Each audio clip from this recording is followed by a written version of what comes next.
Hello, আসসালামু আলাইকুম সবাইকে। আশা করি সবাই অনেক ভালো আছেন। চলে আসলাম নতুন আরেকটি ব্লগ নিয়ে। লাস্ট উইকে আমরা কুয়াকাটায় গেছিলাম, সেই ভিডিওটাই আপনাদের সাথে শেয়ার করব। আশা করি সবাই পুরো সময় ধরে থাকবেন।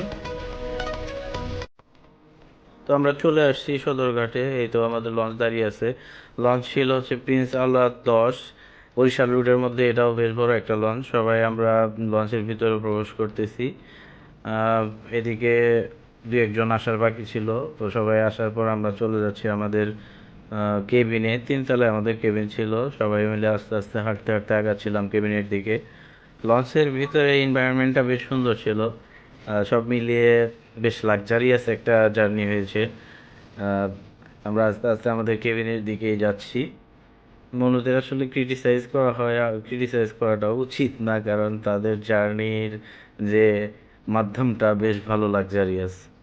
লঞ্চের ভিতরে ছোট একটা দোকানও আছে। দোকানের মধ্যে মোটামুটি সব কিছুই পাওয়া যায়। এই যে দোকানটা।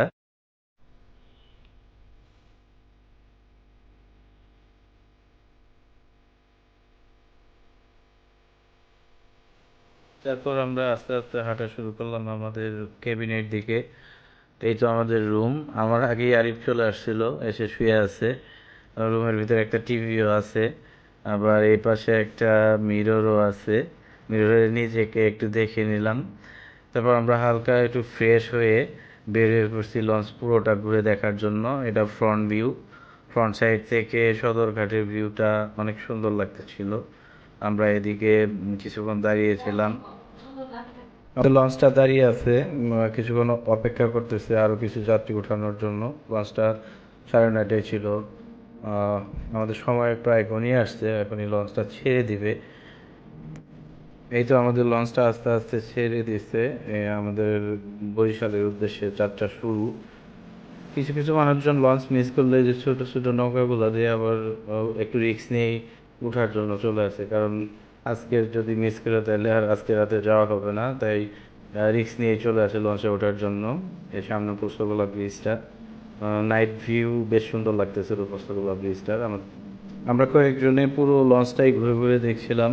এই তো পিছনে টপ ফ্লোরে এসে একটা জায়গা দেখলাম নামাজের জন্য মসজিদ করে রাখছে।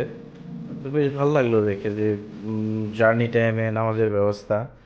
তো আসলে আমরা যে মনুদের আসলে খেতারঘাটটি বলি যে কারণে, সেটা হচ্ছে এই যে ডেকের ব্যবস্থাটার জন্য। তো এখানে নিম্ন আয়ের মানুষজনগুলা যখন কেবিন টেবিন নিতে পারে না, তো তারা সেক্ষেত্রে ওই ডেকে 300-400 টাকা ভাড়া দিয়ে যায়। তো আমরা ঘুরে ঘুরে সব কিছুই দেখতেছিলাম। লঞ্চের একদম আহ, শেষের প্রান্তে চলে আসছি। এখানে ছোট একটা খাবার হোটেল আছে। এখানে চাইলে সবাই খাইতে পারে, রান্না বান্না হচ্ছে। একদম পিছনের পাশে এসে দেখতেছিলাম। তো আমরা আস্তে আস্তে আগাচ্ছিলাম, আবার আমাদের ডিনার টাইম হয়ে গেছে। তো দেখি ডেকের মানুষজন সিনেমাও দেখতেছে। আমরা চলে আসলাম আমাদের ক্যাফেতে ডিনার সারার জন্য। ডিনার টাইমে এখানে 20-25 জন মানুষ একসাথে ডিনার করতে পারে। আমাদের রাতের মেনুটা ছিল ইলিশ মাছ, আরেকটা কী জানি মাছ, এটার নাম জানি না, আর হচ্ছে মরিচ ভর্তা এবং ডাল চচ্চড়ি। প্রত্যেকটা খাবারই বেশ সুস্বাদু ছিল। রাতের খাবার সেরে আমরা সবাই আহ, একটা ঘুম দিছিলাম শান্তি মতো। তো ঘুম থেকে উঠেই বরিশালে চলে আসলাম। Welcome to মনুবেদেশ। মনুবেদেশে আমরা চলে আসছি। তো সকালের আকাশে সূর্যটা উঠে গেছে। ঘুম থেকে উঠে একটু ফ্রেশ হয়ে আমরা রওনা দিয়ে দিছি কুয়াকাটার উদ্দেশ্যে। এতে সবাই হেঁটে হেঁটে আগাচ্ছিলাম। টার্মিনালের একটু সামনে গিয়ে আমাদের জন্য হাইস অপেক্ষা করতেছিল, আগে থেকেই বুক করা ছিল।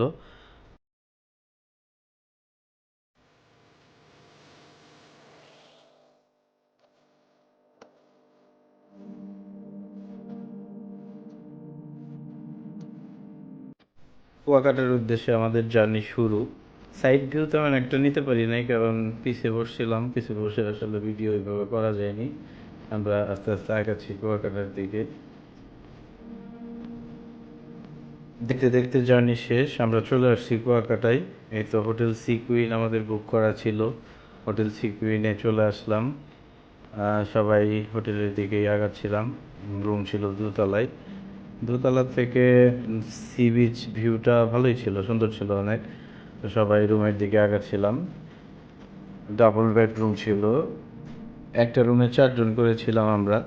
কুয়াকাটার হোটেলগুলো আসলে অতটা বেশি একটা ভালো সার্ভিস না, ওভারঅল ওদের সার্ভিস খুবই খারাপ।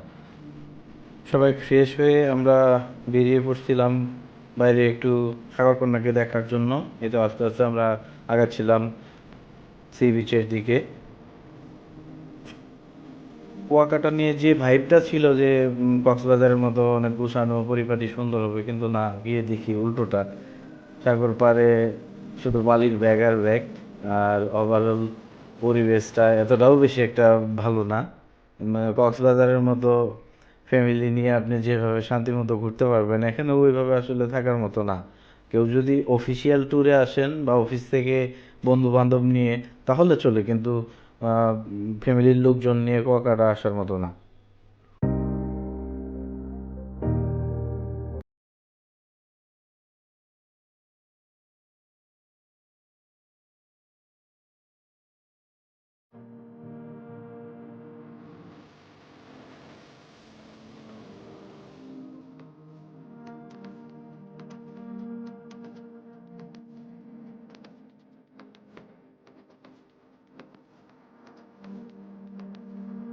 ঘোরাঘুরি শেষে দুপুরের খাবারের জন্য চলে আসলাম অ্যারাবেল্লা হোটেলে।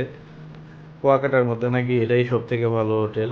তো খাবার দেখে বোঝা যাবে আসলে কেমন ভালো। আমাদের দুপুরের খাবারের মেনুতে ছিল রূপচাঁদা ভুনা, ডাল চচ্চড়ি। দুপুরের খাবার শেষে লম্বা একটা ঘুমের পর সন্ধ্যার পর আবার চলে আসছি সবাই ফিশ ফ্রাই খাওয়ার জন্য। বিচের পাড়েই একটা ফিশ মার্কেট ছিল, সবাই ওদিকেই যাচ্ছিলাম। অনেক সুন্দর সুন্দর মাছ ছিল। তারপর আমরা সবাই গিয়ে মাছ চয়েস করতেছিলাম। এখান থেকে আমাদের জন্য মাছ নিয়ে ফ্রাই করার জন্য রেডি করছিলাম।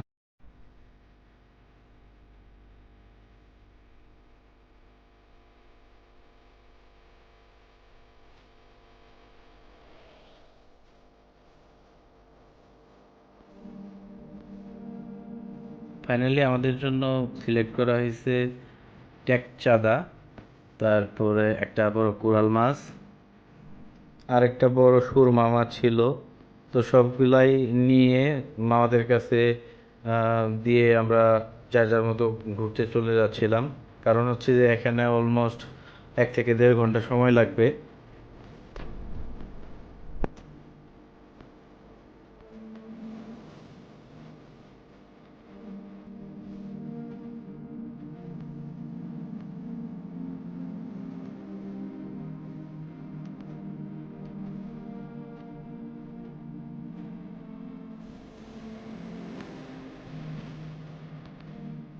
ঘুরতে ঘুরতে আমাদের সামনে একটা তান্দুরি চায়ের দোকান পড়লো। সবাই বলতেছিল যে চলো একটু ট্রাই করে দেখি, ঢাকায় তো তান্দুরি চা অনেক খাই, কুয়াকাটাটা একটু ট্রাই করে দেখি।